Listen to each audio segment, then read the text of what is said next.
मी आता अक्षरशः 2003-04 ला आलतो, जवळजवळ 22-23 वर्षानंतर इथं आलोय. तर आलतो त्या टायमाला ही तटबंदी म्हणजे हे पडला नव्हता पुरुष. पण मगाशी जे तुम्हाला 4 दरवाजे बाहेर दाखवत होतो तसंच ही उजव्या बाजूची तटबंदी जशी शाबूत आहे, डाव्या बाजूची तटबंदी जशी आहे तशी आहे. आणि हा दरवाजा आहे नागफणीचा. नागफणी उपदरवाजा आहे. म्हणजे मगाशी बघितला तो महादरवाजा होता, आता हा उपदरवाजा म्हणजे गडावरती प्रवेश करणारा एक वेगळा दरवाजा. ठीक आहे. महादरवाज्यातनं मुख्य अतिथी अधिकारी येणार. उपदरवाजाचा काहीतरी असाच वापर असायचा बाबा, साजेशी लोक. आता इकडचा जो करवीरचा प्रांत आहे किंवा कासारी खोऱ्यातून जो कोण पन्हाळगडावरती येणार असेल तर मधल्या वाटेनं रेडे घाटीतनं एक प्राचीन गुहा पण आहे तिथं, रेडे घाटीतून वर यायला. आणि हा जो आपण बघतोय तो पडकोटाचा भाग आहे, किल्ले पन्हाळगडाचा पडकोट. त्या पडकोटातनं त्या नागफणीतनं आत गडात एंट्री करायची. ठीक आहे. पलीकडे आपण आता कालीबुरुज नुसताच बघितलाय, तर रेडे घाटीची नुसताच दाखवलाय. पडकोट म्हणजे काय, किल्ल्याचा जो भाग पडला तरी मुख्य किल्ल्याला काही फरक पडू नये, पडला तरी चालतोय असा म्हणजे पडकोट.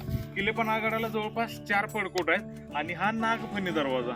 नागफणी दरवाजा म्हणजे किल्ले पन्हाळगडावरती जुन्या काळात नाग जातीच्या लोकांचा राबता होता. नाग लोकांची भूमी आहे म्हणून याला नागालय, पन्नगालय, पर्नाल पर्वत अशी वेगवेगळी नावं दिल्यात. आणि नाग लोक पाराशर ऋषींना आश्रित गेले होतं, त्यांना आपलं गुरु मानला होता, म्हणून त्यांना समर्पित म्हणून नागझरी तीर्थ आणि हा नाग दरवाजा, नागफणी दरवाजा.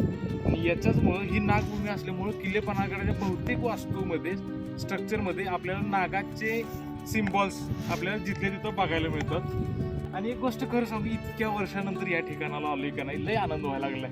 4-5 वेळा प्रयत्न केलता पण इथपर्यंत पोहोचत नव्हतं, पण आज पोहोचलो.